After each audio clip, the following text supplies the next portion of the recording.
Mrs. Smith-Reeve, in your written statement, you discuss a proposal to combine all of the preparedness grants into one program.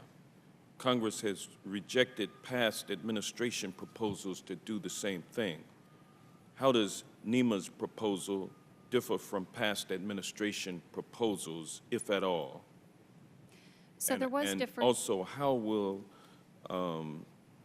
combining all of those grants lead to more effective spending by states and local governments on preparedness activities? Thank you for your question. My apologies for the interruption.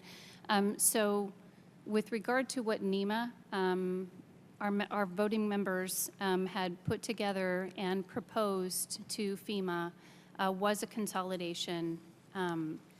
And what was submitted forward from FEMA was different than what was proposed by NEMA. And I think there were some things that were lost in translation because I guarantee that those to my left are probably opposed to what we submitted and proposed as far as consolidation of grants. The intent with our message was to give greater flexibility to all of the parties that are represented within a state's boundaries.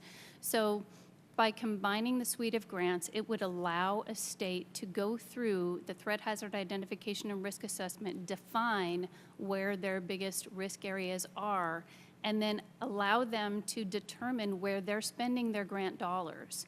So by combining the grants, what you're combining are the facets of each. So you're not limiting a jurisdiction to only spending a certain amount of money on ports, only spending a certain amount of money on the urban area, only spending a certain amount of money on fill in the blank. It allows that jurisdiction to collectively determine where their highest risk areas are and allow them to determine what funding is required for that. Okay, thank you. Do any of the other panelists have an opinion on the issue of combining preparedness grants? Yes, sir, Mr. Johnson. With the continuing and growing record of threats, attempted attacks, and deadly occurrences targeting Jewish communal institutions, as well as other vulnerable populations within the nonprofit sector, we believe there's ample justification for Congress to maintain the nonprofit security grant program as a singular standalone initiative as a matter of national security preparedness, and Congress should consider ways to strengthen the program rather than dismantle it.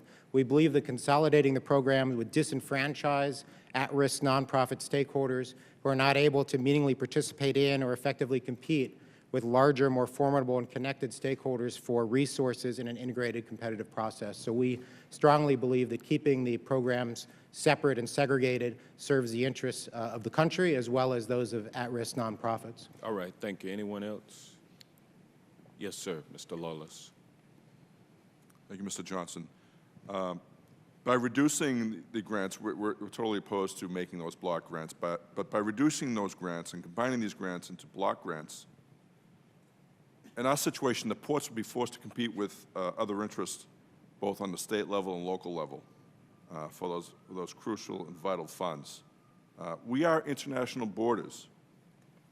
We're ports of entry. We are rigidly defined by federal regulations, and we are forced to comply with federal directives and federal mandates that are usually unfunded. So to meet those unfunded mandates, the Port Security Grant Program has been essential to our success in securing our ports. Well, Mr. Lawless, if the Port Security Grant Program is cut as proposed by the Trump administration, will the ports be able to pick up the slack in funding and maintain current levels of security? Our position is no, we would like to maintain the current level, if not go back to the $400 million that was originally appropriated in 2005. That has allowed us to secure our ports and to keep the maritime transportation working in a secure, safe, and a resilient fashion. So, no, we are opposed to the 40% cut in port security grant funds. All right, I thank you. My time is out, and I yield back. Thank you.